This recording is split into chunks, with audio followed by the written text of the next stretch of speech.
Welcome back to Better Living and welcome back to Napoleon, where life is definitely better here. Like I said, a little rain never kept us away. A little rain and a little chilly. It doesn't exactly feel like the middle of summer, does it?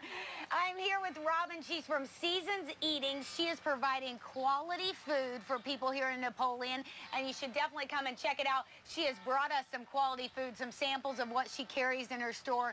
Tell me exactly what people will find when they come to Seasons Eatings. Well, Seasons Eating is a local foods market, and it's also an eatery. So you'll see on half of the store all these great products that are brought to us by local food producers or food growers or bakers. And then I use those great ingredients to make breakfast, lunch, and dinner for folks. Even better. That's the kind I like, the kind that's already prepared for me. I'm not so good at that preparing part myself. There you go. That's why I depend on people like you. Well, and I appreciate that. Let's talk about why it's important for people to buy food that's grown locally. Well, it's good for the economy locally to keep our food dollars circulating. It's one of the largest expenditures that any family has, really. Absolutely. Is their food. And so if we're keeping our food dollars within our community and supporting all the small businesses that are growing food and supplying food, that helps our economy to grow and helps other small businesses. And also it's good for the environment. We're not shipping our food around the globe before it gets to our table. And so our carbon footprint is reduced as well, which is really nice. And it's good for ourselves because we're eating quality food. It's fresher, it tastes better, it's more nutrient dense than foods that may have been forced to ripen and, again, shipped around the country before it gets to you. It makes a lot of sense that we're eating stuff that's better for us. Now, you guys have a lot of food that is better for us because you're providing food that is gluten-free, a lot of it, and you're providing some of those things for those of us that may be trying to eat healthier. I told you that I really need to make a better effort at that. You've got some of those foods, don't you? Yes, I'm trying to give people options for their local food. I know that there's a lot of folks these days that absolutely have to eat gluten-free. Then there are those that are trying to eat gluten-free because you do feel better. Yes.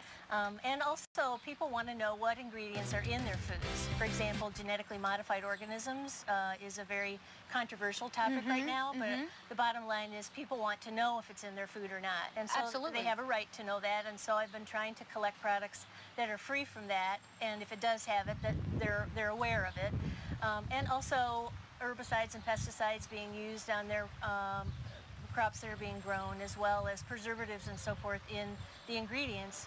People need to know these things, and they like to have options of healthier food choices. Well, you brought up some of those things. One thing you brought with you is the glass jar, and that's important. One thing we talk about, I'm really bad about this, I'll leave like plastic water bottles in my car, and they talk about that's bad because that plastic then emits whatever it is that puts off those BPAs, and that's bad, and that's one reason that you do all of your things in the mason jars, so you're not getting those BPAs. Right, I store all of my soups and so forth in the fridge in glass jars and all my salads and so forth, but I don't use any disposable items for carry-out foods, and so people look at me sometimes like, you want me to bring the jar back? Yes. Well, yeah, why not? Let's get used to that, and using jars over and over again.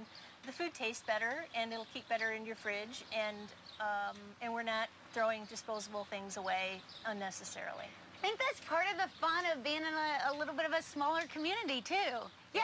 Take my mason jar home with you, take my container, and when you have a chance, bring it back. Bring it back. I'll wash it, we'll use it again. There you go. I think that's a lot of fun.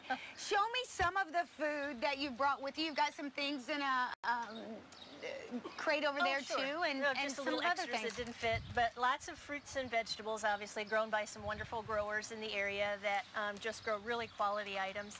These are some Ohio-grown potato chips, and they are genetically modified free. This is a crate that I sell also along the line of being green, so that instead of all the plastic bags that we can shop with shopping baskets, they're collapsible. And those are a lot easier to have in your car, too. Instead of the plastic bags that you put in your car, and then when you go to get your groceries out of the back of the car, everything's falling out and rolling over. And our country really needs to get up to speed on the disposable bag business. And so this is a collapsible crate, easy to carry around. I sell those in the store. So we have local popcorn. All of this is local products. Local cow cheese from Defiance, goat cheese from Wasion, egg noodles that are also gluten-free, by the way. Tomato and pesto that's cheese. fabulous. Get out of town. In a I grilled need cheese some sandwich, of this. you would just my pass out. gosh. It's so good.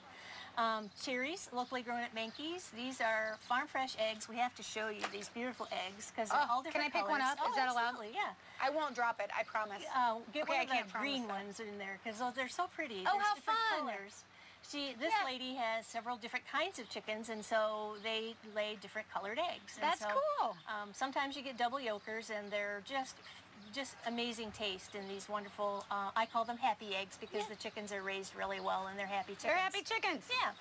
So there's home-baked pie from a lady from Wasion. Strawberry rhubarb pies. I believe that one's already sold, as a matter of fact. Some honey that's locally raised, and they have some Happy Bees and some more breads. This is from the upper crust in Wasion. And lots of fantastic stuff. Breads. Let's tell people where you're located. 719 North Perry Street, Napoleon. So I'm between Spangler's and Hilver's Jewelers. Super easy to find. Good news, too, if you are coming out this weekend for the big Rib Fest, which is the thing to come out for this weekend, she's right in front of where Rib Fest is taking place. You can check it all out this weekend. Rib Fest and Seasons Eatings. Don't miss it. We'll be right back.